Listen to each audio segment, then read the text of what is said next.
To achieve a proper implant-supported full-arch prosthesis, numerous disruptive factors can limit the optimal performance of intraoral scanners, including large scanning areas, insufficient reference points, moving soft tissues, saliva, large inter-implant distances, pronounced arch curvature.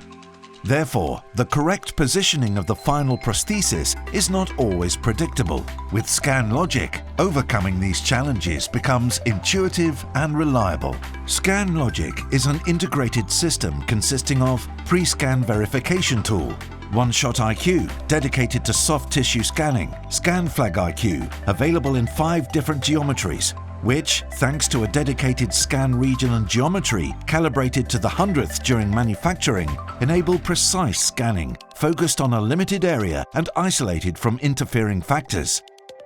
ReverseIQ, for reverse scanning of temporary restorations.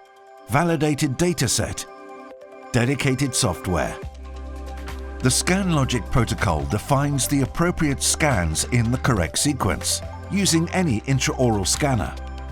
This allows the software to generate a complete and reliable dataset, ready to create files compatible on any CAD system and to design any type of full-arch implant-supported prosthesis with a guarantee of passivation. The result? A fast, complete, accurate and validated digital workflow, ensuring safe and efficient restorations. ScanLogiQ, precision, reliability and innovation in the digital workflow with significantly reduced execution times.